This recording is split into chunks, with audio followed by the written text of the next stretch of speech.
시청자 여러분, 안녕하십니까? 1월 7일 금요일 JTBC 뉴스 아침엔 시작합니다. 극한 대립을 이어가던 국민의힘 윤석열 대선 후보와 이준석 대표가 어젯밤 극적으로 화해했습니다. 지난달 3일 울산 회동에 이어 다시 한번 얼싸하는 두 사람은 평택 화재 현장에서 순직한 소방관들의 빈소로 함께 이동했습니다. 하지만 아직까지 완전히 해결되지 않은 윤석열 후보의 측근 문제와 재보궐선거 공천권 등은 갈등의 불씨로 남아 있습니다. 청년층의 표심을 강조하며 어제 관련 일정을 이어간 윤석열 후보는 선대본부에 소속된 청년들과도 만났는데 이른바 윤핵관에 대한 비판을 포함해서 쓴소리가 이어졌습니다. 자신들의 역할이 없다는 목소리에 윤 후보는 앞으로 청년 행사는 청년 실무자들이 맡도록 하겠다며 청년 보좌역들을 앞으로 직접 명담하겠다고 했습니다. 이재명 더불어민주당 대선 후보가 부동산 가격 폭등과 투기 등으로 국민의 삶이 어려워졌다며 문재인 정부의 부동산 정책을 다시 한번 비판했습니다. 박정희 전 대통령의 산업화 성과는 재차 강조했습니다. 평택 냉동창고 신축 공사장에서 난 불로 순직한 소방관 3명에 대해 추모의 목소리가 이어지고 있습니다. 지난해 쿠팡물류센터 화재 때처럼 순식간에 되살아난 불길에 고립돼서 숨졌습니다. 연결식은 내일 오전 경기도청장으로 엄수됩니다. 카자흐스탄 반정부 시위가 격화되면서 시위대 수십 명과 시위를 진압하던 보안요원 18명이 목숨을 잃었습니다. 현지 공항에 발이 묶였던 우리 국민 37명 가운데 일부는 이르면 오늘 한국으로 출발할 예정입니다. 미국 의회 폭동 사태 1주년을 맞아서 바이든 대통령이 트럼프 전 대통령을 강력히 규탄했습니다. 폭도들을 공격으로 내몰고 자신은 아무 일도 하지 않았다고 비판했습니다.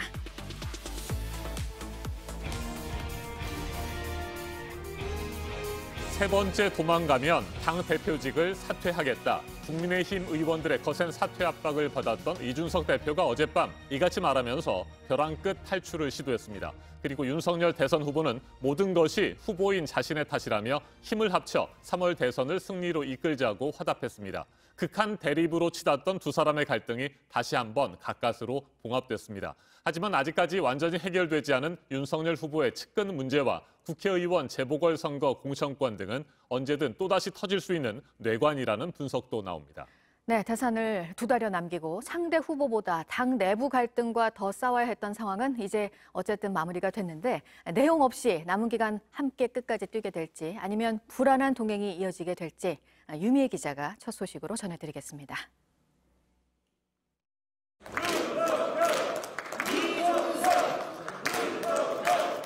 윤석열 후보와 이준석 대표가 서로 끌어안습니다. 이 대표가 지난달 21일 선대위에서 사퇴한 지 16일 만입니다. 윤 후보는 어제 저녁 8시쯤 이 대표의 사퇴 요구가 빗발치던 의원총회장을 찾았습니다. 이 자리에서 윤 후보는 우리가 뽑은 대표라며 대선 승리를 위해 다 잊고 힘을 합치자고 호소했고 이 대표도 사과하며 화답했습니다. 피는 물보다 진하다고 하지 않습니까? 저희는 피 같은 당원입니다. 명령을 똑같이 받들어서 분골쇄신 열심히 하겠습니다. 실망스러운 모습을 지금까지 보인 것에 대해서는 제가 사과드리고 앞으로 나아가서 선거 승리로 보답할 수 있도록 하겠습니다. 의원들의 박수가 쏟아졌습니다. 이 대표는 비공개 의총에서 세 번째 도망가면 당대표를 사퇴하겠다고 언급한 것으로 전해집니다. 의총에서 이 대표는 윤 후보의 평택 일정을 자신의 차로 모시겠다고 하자 윤 후보는 곧바로 일어나 엄지손가락을 치켜세우기도 했습니다. 이후 두 사람은 평택 화재 현장에서 순직한 소방관 빈소로 함께 이동했습니다. 다만 그동안 쌓여온 양측의 불신의 골이 깊어 또다시 충돌할 가능성은 배제할 수 없습니다. 윤 후보 측 핵심 관계자를 일컫는 윤핵관 논란이 완전히 해소되지 않았습니다. 특히 3월 국회의원 재보궐선거와 6월 지방선거에서의 공천권이 갈등의 뇌관이 될 수 있습니다. JTBC 유미입니다. 윤석열 후보와 이준석 대표의 어젯밤 극적 화해가 여전히 불안한 봉합으로 여겨지는 이유 중에 하나는 선대본부 인선안을 둘러싼 두 사람의 앞선 갈등에서도 찾아볼 수 있습니다. 이준석 대표가 윤석열 후보의 인선안을 거부했고 윤 후보가 설득에 나섰지만 또다시 거절했습니다. 결국 윤 후보는 당무 우선권을 행사해 임명을 강행했습니다. 최승기 기자가 보도합니다. 윤석열 후보는 선대본부장인 권영세 의원을 사무총장에 이철규 의원을 전략기획부총장에 임명했습니다. 선대본부로 새롭게 진용을 꾸리고 한 첫 당직 인사입니다. 그런데 이준석 대표가 이를 가로막았습니다. 임명한 상정 자체를 거부한 겁니다. 저는 권영세 사무총장의 임명에는 어떤 이견도 없습니다. 하지만 나머지 사안에 대해서는 큰 이견이 있었고. 이 대표는 구체적인 이유를 밝히진 않았습니다. 다만 비공개 회의에서 이철규 의원이 평소에 자신을 조롱했는데 이 의원을 임명하는 것 자체가 대표를 코너로 몰려는 것 아니냐고 항변한 것으로 전해졌습니다. 윤 후보는 이 대표와 따로 만나 합의점을 찾으려 했지만 실패했습니다. 결국 당무에 관한 권한을 대선 후보가 갖는 당무 우선권을 행사해 임명을 밀어붙였습니다. 협의 절차라고 하는 것은 임명권자가 최고회의에 그 의견을 달라고 그 의견을 구하는 것이거든요. 협의 절차가 끝났으니까 제가 이제 당사로 돌아가서 임명 절차를 이제 진행하도록. 이 대표는 윤 후보가 갈등을 풀기 위한 정치적 해법을 모색하고 있는 건지 궁금하다며 불쾌감을 드러냈습니다. JTBC 최승기입니다. 윤석열 후보는 어제 선대본부에 소속된 청년들과 간담회를 했습니다. 불만과 쓴소리가 터져나왔고 분위기는 매우 거칠었습니다. 꼰대와 간신, 정치 기생충 등의 표현까지 거침없이 쏟아졌습니다. 배양진 기자입니다. 청년 보좌학과의 변화와 쇄신 간담회, 쓴소리를 예고하는 권영세 선대본부장의 발언으로 시작됐습니다. 담대하신 분이니까 여러분들이 쓴소리 하셔도 잘 소화하고 잘 받아들일 거라고 생각합니다. 그런데 발언 수위가 예상 밖이었습니다. 꼰대라는 직격탄은 물론 과거 검찰총장 당시에는 체계를 따르되 소신과 자유가 있는 능동적인 이미지였습니다. 지금은 후보님의 이미지가 꼰대이자 수동적인 후보로 굳어지고 있습니다. 역할이 없다는 불만도 터져나왔습니다. 저는 오늘 이 간담회를 한다는 사실도 3시간 전에 알았습니다. 아는 정보가 없는데 의사결정에 어떻게 참여를 할 수가 있겠습니까? 지금까지 선임이 되고 3주가 지났는데 아무 일도 하지 않았습니다. 한 청년 보좌역은 이른바 윤핵관을 비판하면서 그 자리에서 사퇴를 선언했습니다. 어제까지도 스스로 사무총장이라고 소개하시던 권성동 의원은 정말 물러난 것이 맞습니까? 지금 후보의 곁에는 간신들, 아첨꾼들, 정치 기생충 같은 십상시들만 가득합니다. 저 역시 사람에 충성하지 않습니다. 그렇기에 이 길대로 간다면 반드시 실패할 후보를 보좌해 역사의 죄를 지을 수 없습니다. 어색한 분위기가 흐르는 가운데 윤 후보는 발언들을 종이에 받아 적었습니다. 앞으로 청년 행사는 청년에게 맡기겠다고 됐습니다. 청년 아닌 사람이 이 행사 기획에 끼어들지 않도록 제가 조치를 하겠습니다. 이런 가운데 김종인 전 위원장도 윤 후보에 대한 비판 목소리를 이어갔습니다. 특히 윤 후보 주변에서 제기된 김종인 책임론에 대해선 불쾌감을 드러냈습니다. 내 소관도 아닌 상황인데 쓸데없는 소리, 정신 나간 사람들 하는 소리네. 또 총괄 선대위원장직은 이름뿐이었다며 조직 개편이 불가피했다고 됐습니다. JTBC 배양진입니다. 윤석열 후보의 부인 김건희 씨 석사 논문 표절 의혹에 대해 숙명여대가 검증에 착수했습니다. 교육부의 연구윤리 진실성위원회 운영안을 보고했는데 계획대로 검증이 이루어진다고 해도 최종 결과는 대선 이후인 5월쯤에나 나올 것으로 보입니다. 오승열 PD가 보도합니다. JTBC가 전문가와 함께 검증한 결과 김건희 씨 숙명여대 석사 논문의 표절률은 42%였습니다. 단순한 인용 누락이 아닌 핵심적인 내용을 통째로 베낀 사실이 드러났습니다.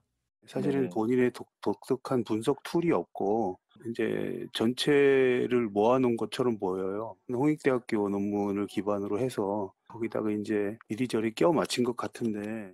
국민의힘은 22년 전 논문을 지금의 잣대로만 검증했다며 표절을 부인했습니다. 윤석열 후보는 그러나 외부 기관이 검증하면 동의하겠다고 말했습니다. 얼마든지 외부 검증기관에서 하는 거에 대해서 그걸 제가 반대할 이유는 없고요. JTBC 취재 결과 숙명여대는 연구윤리 진실성위원회를 꾸리는 계획안을 교육부에 전달했습니다. 계획에 따르면 이달 중 연구윤리 진실성위원을 새롭게 위촉한 뒤 예비조사와 본조사를 거칩니다. 대선 후인 5월쯤 최종 판단이 나올 예정입니다. 단순히 많이 베꼈다고 표절이 되진 않습니다. 표절의 고의성이 있었는지, 논문의 학문적인 가치가 있는지가 관건입니다.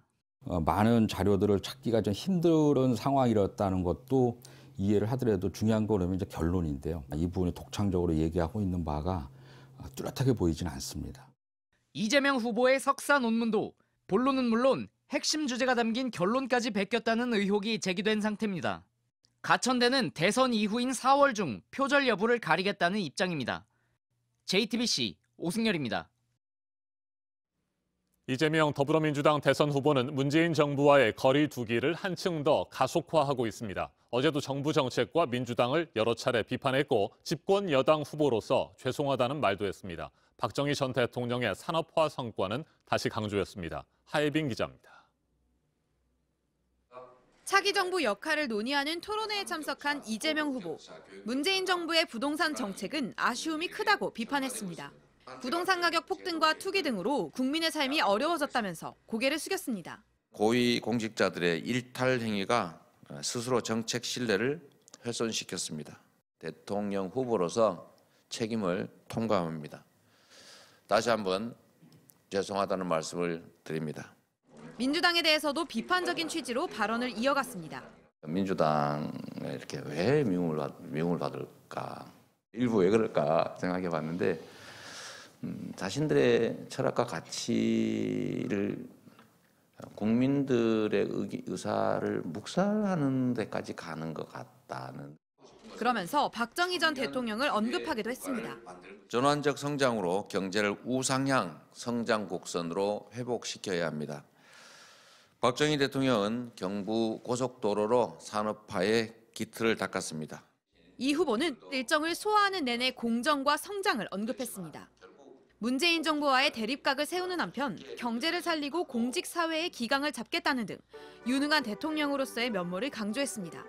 미국 라스베이거스에서 열린 CES 박람회에 참가한 기업 관계자들과 만나 국가의 대대적인 투자를 약속하기도 했습니다. 정부와 시장, 기업이 역할을 적절히 잘 분담하고 각자의 영역을 침범하지 말고 서로가 잘 될 수 있도록 적극적으로 지원하고. 민주당은 이 후보가 신년 기자회견에서 강조했던 국민 소득 5만 달러 달성 등 목표를 뒷받침하는 행보를 당분간 이어나가겠다는 계획입니다. JTBC 하혜빈입니다. 경기도 평택의 냉동창고 신축 공사장에서 난 불로 숨진 소방관 3명 연결식이 내일 오전에 경기도청장으로 엄수가 됩니다. 지난해 쿠팡 물류센터 화재 때처럼 벗어날 틈도 없이 불길이 다시 커지면서 일어난 일이었습니다. 김도훈 기자입니다. 냉동창고 신축 공사장에 불이 났다는 신고가 접수된 건 자정 가까운 시각이었습니다. 당시 건물 1층 바닥에 콘크리트를 까는 작업이 진행 중이었습니다. 용접기와 산소통, 가연성 물질이 다량 있었습니다. 소방당국은 관할 소방서 인력을 모두 출동시키는 대응 1단계를 발령했습니다.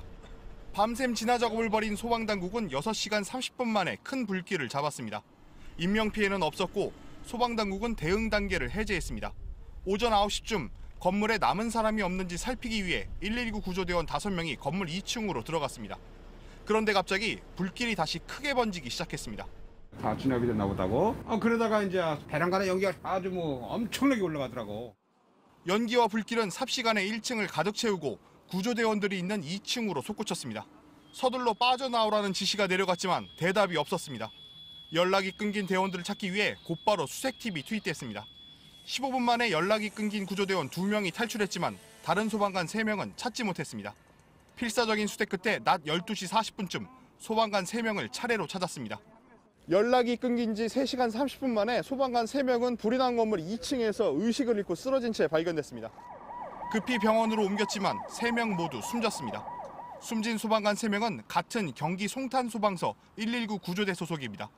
소방당국은 불길과 연기가 순식간에 커지면서 미처 빠져나오지 못하고 고립됐다 사고를 당한 것으로 보고 있습니다. JTBC 김도훈입니다. 화재 현장을 끝까지 지키려 했던 이 세 분은 구조대 한 팀에서 일해온 소방관들이었습니다. 이들의 사연이 전해지면서 안타까운 마음이 더 커지고 있습니다. 이승환 기자가 전해드리겠습니다. 수색 들어간 아들과 연락이 끊겼다는 소식에 아버지는 무작정 현장으로 달려왔습니다. 고 박수동 소방교의 아버지, 생사를 확인할 수 없었던 시간 동안 건물 앞을 맴돌았습니다. 아니길 바랐지만 끝내 아들은 주검으로 돌아왔습니다. 결혼을 3개월 앞둔 예비 신랑이었습니다. 3명이 연락이 안 된다고 예비 며느리한테 전화가 왔어요. 현장에서 바로 봅니다. 매일 전화로 안부 묻던 아들이 숨졌다는 사실이 믿기지 않습니다. 엊그제 전화를 했는데요. 친구처럼 되려고 했습니다. 하루에 한두 번씩처럼. 아들 잃은 아버지는 살 힘을 잃었다고 말했습니다. 다 살아있다고 생각합니다. 저 앞으로 끝에 살려면 보고 있습니다. 고 이형석 소방위에 따른 여느 때처럼 아버지 연락을 기다리고 있었습니다. 야근이 끝나면 꼭 전화하던 아버지였습니다. 하지만 아무 연락도 오지 않았습니다. 혹시 밥 먹었냐? 늦으면 늦는다고 운동하고 왔는데 꼭 말씀을 주셨는데 오늘 이상하게 연락이 아무것도 없는 거예요. 28년차 베테랑이자 팀을 이끌던 팀장, 후배들을 책임지던 이 소방위는 평소 말하던 것처럼 끝까지 현장을 지켰습니다. 항상 정의롭고 소방관의 책무를 다하고 무엇보다도 그리고 사고 같은 거, 화재 사고 같은 것도 조심해야 한다고 맨날 했어요. 아직 상황을 받아들이기 힘든 딸은 그래도 아버지가 자랑스럽습니다. 그냥 항상 자랑스럽고 아빠는 항상 존경스러웠어요. 저는. 8개월 차 막내 후배를 잃은 선배들은 넋을 놓았습니다. 며칠 전까지만 해도 소방서 들어와가지고 얼굴 보고 했었는데 당장 지금부터 못 본다고 하니까.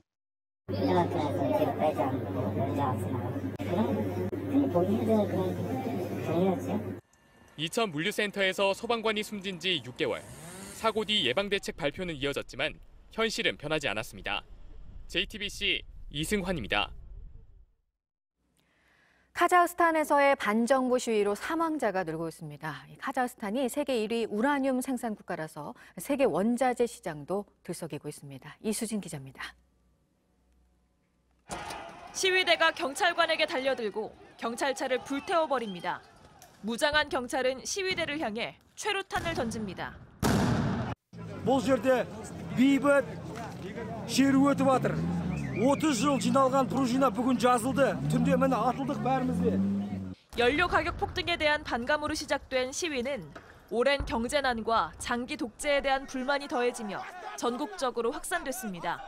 시위대 수십 명이 사망한 것으로 전해진 가운데 시위를 진압하던 보안요원 18명도 숨졌습니다. 카자흐스탄 정부는 무기를 내려놓길 거부하는 자들은 사살될 것이라고 밝혔는데 때문에 앞으로 사상자가 더 늘어날 수 있다는 전망이 나옵니다. 시위대가 대통령 관저에 불을 지르는 걸 넘어 공항까지 점거하면서 아시아나 항공을 타고 현지에 도착한 우리 국민 37명도 한때 발이 묶였습니다. 탑승객들은 공항에서 밤을 꼬박 새워야 했고 다음 날 낮에 시위대가 해산하면서 집과 호텔로 이동할 수 있었습니다.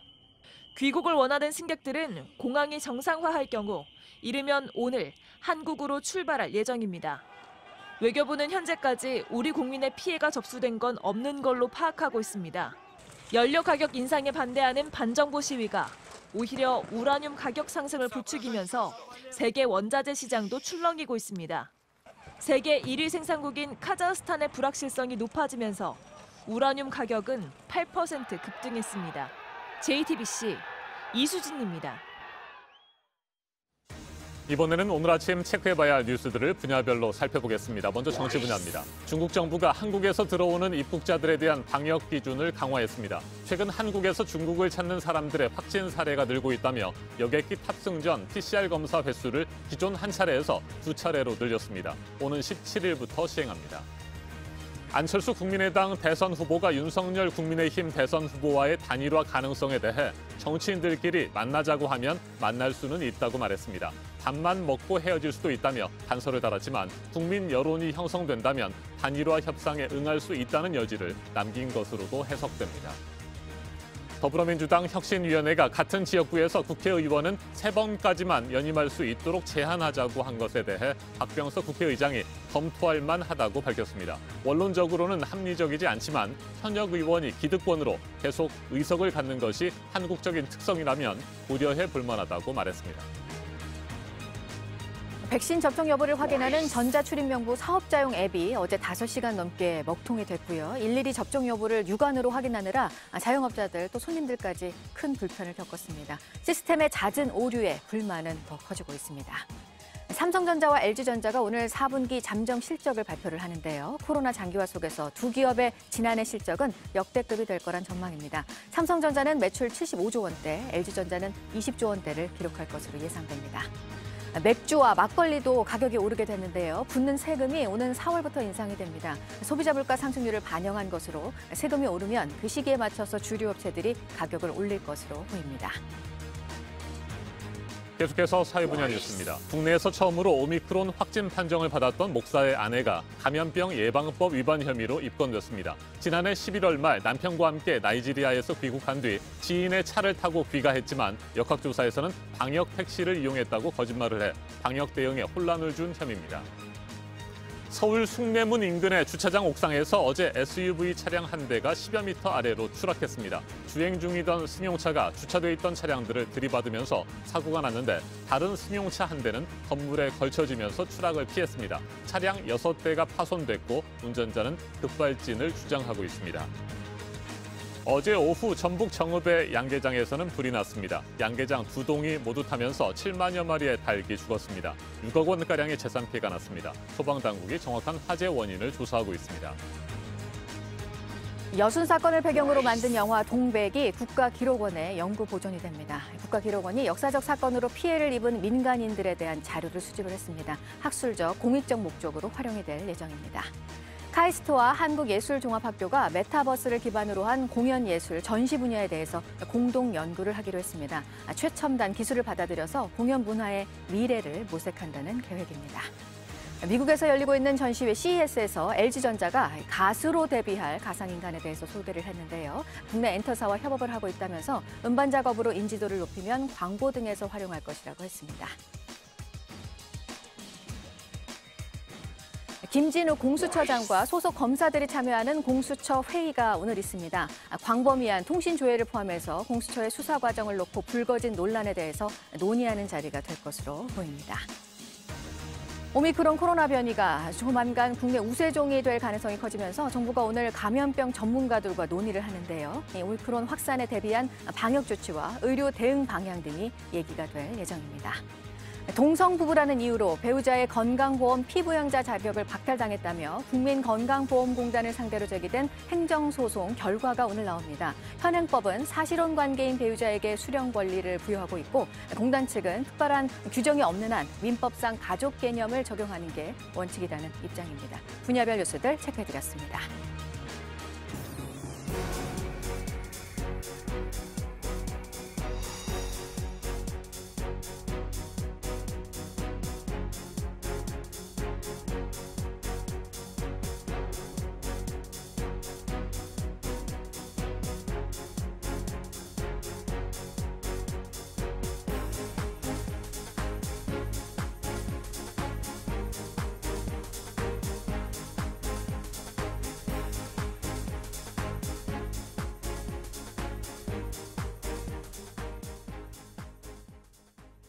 네, 금요일 아침입니다. 7시 41분 지나고 있습니다. 국내 코로나 신규 확진자 수가 어제 하루도 4천 명대가 예상됩니다. 보도국 연결해서 알아보도록 하겠습니다. 이도순 기자 전해주시죠. 네, 어젯밤 9시까지 신규 확진자는 3,296명으로 집계가 됐습니다. 하루 전 같은 시간보다 183명 줄었는데요. 일주일 전보다는 1,000여 명, 2주일 전보다는 2,000여 명 줄어든 수치여서 요일별로 확진자는 감소세가 계속 이어지고 있습니다. 오늘 0시를 기준으로는 4,000명 안팎의 확진자가 나올 것으로 예상이 됩니다. 이런 가운데 세계보건기구 사무총장은 이 확진 추세가 전 세계 보건 시스템을 압도하고 있다며 우려를 나타냈습니다. 그리고 오미크론 변이가 델타 변이보다는 덜 심각한 증세를 나타내는 건 맞지만 이 가벼운 것으로 치부해서는 안 된다, 이렇게도 밝혔습니다. 네, 조류 인플루엔자에 사람이 감염된 사례가 영국에서 또 나왔네요. 네, 로이터 등 외신에 따르면 영국 보건안전청이 잉글랜드 남서부에서 사람이 조류 인플루엔자에 감염된 사례를 확인했습니다. 영국에서 사람이 조류 인플루엔자에 확진된 거는 한 손을 꼽힐 정도로 희귀한데 이번 사례는 지난 2006년 이후 처음입니다. 그리고 기존에 보고됐던 H7 변이가 아닌 H5 변이가 감염된 것은 이번이 처음입니다. 이 많은 수의 조류와 장기간 그리고 밀접하고 정기적으로 접촉하다가 감염이 된 건데 보건안전청은 일반 사람이 조류 인플루엔자에 감염될 위험은 극히 낮다라고 이야기했습니다. 그리고 우리나라에서도 인체 감염 사례가 보고된 적은 없는 것으로 알려졌습니다. 네, 동결 자금 문제를 해결하라고 이란이 우리 측에 또 요구를 했죠? 네, 알리 바게리칸이 이란 외무부 차관이 이란 핵합의 보건회담이 열리는 오스트리아 빈에서 최종건 외교부 1차관을 만나 밝힌 이야기입니다. 바게리칸이 차관은 이번 회담에서 협상팀을 이끌고 있습니다. 미국의 일방적인 제재로 동결자금 해제를 거부하는 건 합당한 이유가 되지 않는다면서 한국 정부가 자금을 돌려주기 위해 즉각적으로 행동해야 한다, 이런 이야기를 했던 건데요. 지난 2018년 미국이 이란에 대한 제재를 강화하고 이란 중앙은행을 제재 명단에 올리면서 우리나라가 이란에 원유 수출 대금으로 지급해야 하는 돈이 우리나라에 묶이게 됐습니다. 그러면서 이게 70억 달러, 우리 돈으로 8조 원이 넘는 돈입니다. 이 세계 각국에 동결된 해외 이란 자산 가운데 가장 큰 규모로 알려져 있습니다. 지금까지 아침엔 지금 JTBC 이도성입니다.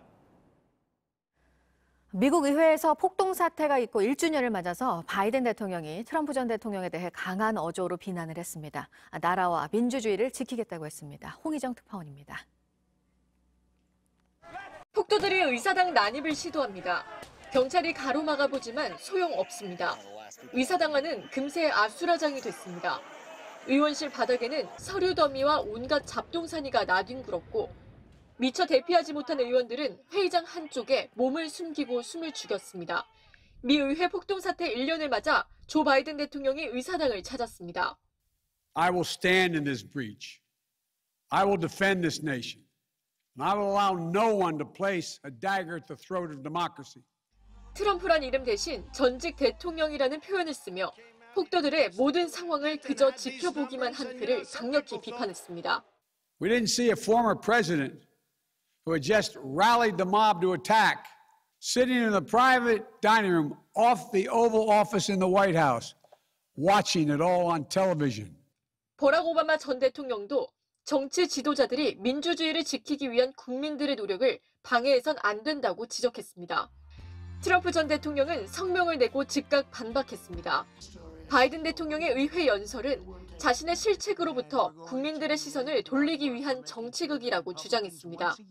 이런 가운데 1년 전 의회에 난입한 사람들 가운데 지금까지 725명이 기소됐고 약 150명은 경찰 공격과 업무 방해 등의 혐의가 유죄로 인정됐습니다. 로스앤젤레스에서 JTBC 홍희정입니다. 아침엔 세계 시간입니다. 지난해 11월이었죠. 미국 정보당국은 러시아가 이르면 1월, 그러니까 이번 달 우크라이나를 침공할 수 있다고 발표했습니다. 이후 러시아와 우크라이나 국경 지역의 군사적 긴장감은 한층 더 높아졌습니다. 이 같은 상황에서 오늘 나토 외무장관 특별회의를 시작으로 다음 주 서방과 러시아의 협상 등이 줄줄이 이어질 예정입니다. 러시아와 우크라이나 접경 지역은 현재 영하의 매서운 날씨가 이어지고 있습니다. 하지만 러시아와 우크라이나군은 눈 덮인 들판에서 연일 군사훈련을 진행하고 있습니다. 만반의 경계태세를 유지하고 있습니다. 지난 2014년 크림반도 병합과 돈바스 지역 내전 등으로 충돌했던 두 나라는 우크라이나의 북대서양 조약기구 나토 가입 문제를 놓고 다시 대립하고 있습니다. 러시아는 국경이 맞닿아 있는 우크라이나가 나토에 가입하면 자국 안보에 큰 위협이 될 것이라고 주장하고 있습니다. 반면 우크라이나는 러시아가 크림반도에 이어 동부 지역도 사실상 흡수하려고 한다며 서방의 개입을 요청하는 등 물러서지 않고 있습니다. 이 같은 일촉즉발의 위기 상황에서 외교적 해법을 찾기 위한 서방과 러시아의 협상이 잇따라 진행될 예정입니다. 오늘은 나토 외무장관들이 화상으로 특별회의를 개최합니다. 이어 오는 10일에는 미국과 러시아의 고위급 회담이 열리고 12일에는 러시아와 나토, 13일에는 러시아와 범유럽 차원의 안보협력체인 유럽안보협력기구 관계자들이 만납니다. 앞서 지난달 30일에는 조 바이든 미국 대통령과 블라디미르 푸틴 러시아 대통령이 50분 동안 전화 회담을 했습니다. 회담 이후 바이든 대통령은 러시아가 우크라이나를 침공할 경우 단호하게 대응하겠다고 선언했습니다. 바이든 대통령의 말 직접 들어보시겠습니다. I made it clear to President Putin that if he makes any more moves and goes into Ukraine, we will have severe sanctions. 유럽연합은 러시아와 우크라이나 국경 지역의 긴장 고조로 유럽의 안보가 위협받고 있다고 우려를 나타냈습니다. 그러면서 주요 당사자인 유럽연합이 관련 협상 테이블에서 빠져 있다며 미국과 러시아가 대화를 주도하는 것에 대해 불편한 심기를 드러냈습니다. 조셉 보렐 유럽연합 외교안보 대표는 지난 5일 우크라이나 동부 지역을 방문해 유럽 안보 문제를 해결하려면 반드시 유럽인이 협상 테이블에 앉아야 한다고 촉구했습니다. 보렐 대표의 말도 들어보시겠습니다. There is no security in Europe without the security of Ukraine. And it is clear that any discussion on European security must include the European Union and Ukraine. 외교적 해법 찾기에 돌입한 러시아와 우크라이나 사태, 러시아 전문가와 좀 더 자세하게 짚어보겠습니다. 이신욱 부산 외국어대학교 교수 전화로 연결됐습니다. 교수님, 안녕하십니까? 네, 안녕하세요. 네, 러시아와 우크라이나의 충돌은 그 역사가 꽤 깊습니다. 특히 이번에는 우크라이나의 나토 가입 움직임이 충돌의 가장 큰 원인인데 양국이 한치도 물러서지 않는 이유가 뭘까요?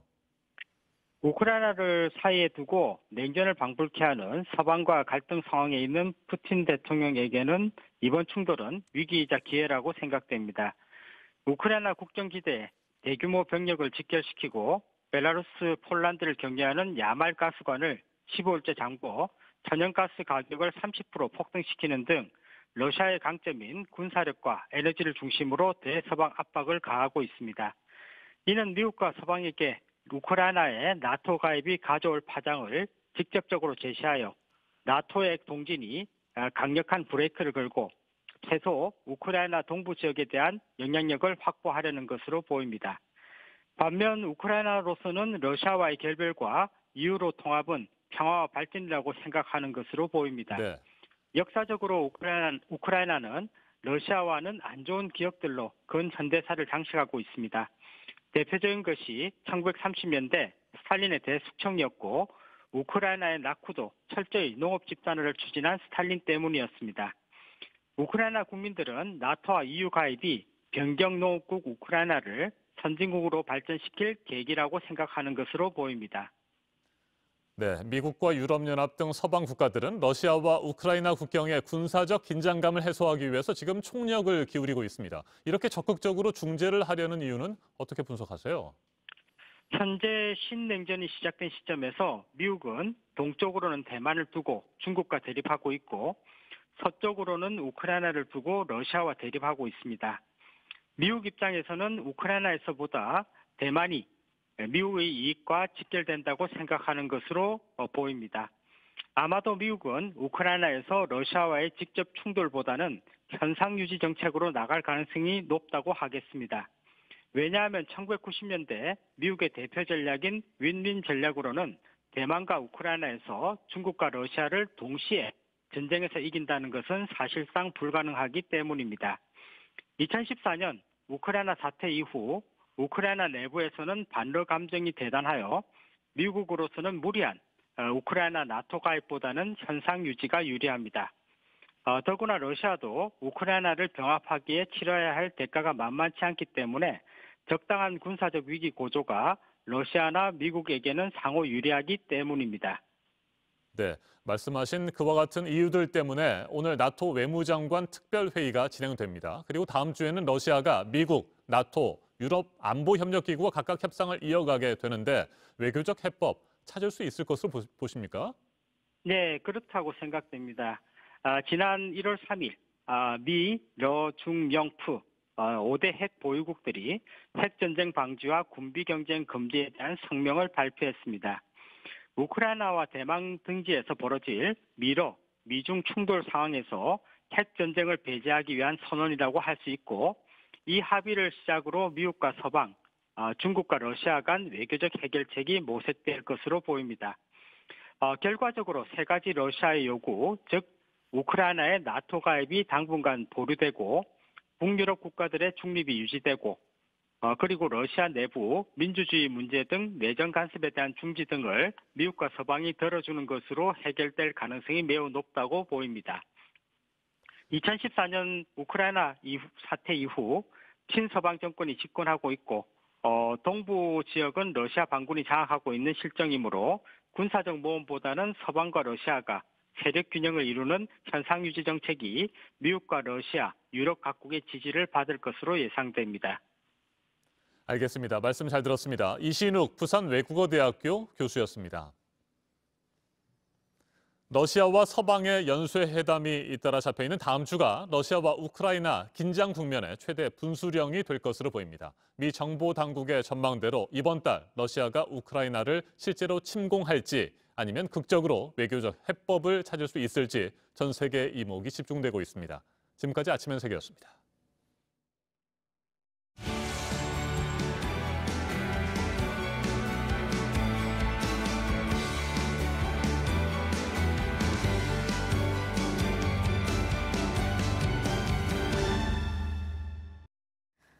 생존해 있는 독립애국지사 가운데 유일한 여성인 오희옥 지사의 집이 철거가 될 것으로 보이는데요. 남은 여생을 고향에서 보내고 싶다는 뜻에 따라 용인에 지어진 집이었는데 반도체 관련 사업 부지에 포함이 됐고 공사가 조만간 시작이 됩니다. 이근평 기자입니다. 만 나이로 95살인 오희옥 애국지사는 유일한 생존 여성 애국지사입니다. 할아버지 오인수 의병장에 이어 아버지 오광선 장군도 대한독립군단에서 독립운동을 했습니다. 3대가 독립운동에 공헌한 점이 인정돼 오 지사는 건국훈장 애족장을 받았습니다. 오 지사가 고향에서 여생을 보내고 싶다는 뜻을 밝히자 시민들이 모금에 나섰습니다. 2018년 용인시에 오 지사의 자택이자 독립유공자의 집으로 이름 지어진 건물이 완성됐습니다. 하지만 이 집은 곧 철거될 위기입니다. 이곳 일대가 용인시와 SK하이닉스가 추진 중인 반도체 클러스터 사업 부지에 포함됐기 때문입니다. 올해 상반기 공사가 시작되면 이 건물도 4년 만에 철거가 불가피합니다. 오 지사의 후손과 보훈단체는 크게 반발하고 있습니다. 시민들의 모금으로 지어진 뜻깊은 건물인 만큼 최소한 대체 부지는 마련돼야 한다는 겁니다. 오 지사는 현재 병원 치료를 받고 있어 이 건물이 헐릴 위기란 것도 모르고 있습니다. 봄에 집 주변에 꽃이 피었느냐, 그 주변에 사람들은 잘 계시냐, 이런 말씀을 글로 표현도 하시고 많은 궁금증을 갖고 계시는데 차마 지금 형태의 이러한 상황을 말씀을 못 드리고 있는 그런 상황입니다. 용인시는 오 지사가 지낼 거처는 마련할 수는 있지만 지금과 비슷한 규모의 건물과 부지를 제공하긴 어렵다는 입장입니다. JTBC 이근평입니다. 네, 오늘 아침에는 경기 북부와 강원, 충북 내륙 지역에서 기온이 영하 10도 안팎까지 떨어졌는데요. 낮에는 기온이 많이 오르겠습니다. 서울이 4도, 광주와 대구 8도, 부산은 11도가 예상됩니다. 서울, 경기와 충청 지역에서는 미세먼지가 종일 나쁨 수준을 보이겠습니다. 이상으로 JTBC 뉴스 아침엔 금요일 순서 모두 마치겠습니다. 다음 주 월요일에도 아침 뉴스는 7시 20분에 시작됩니다. 계속해서 많은 시청 바랍니다. 건강한 주말 보내시기 바랍니다. 고맙습니다.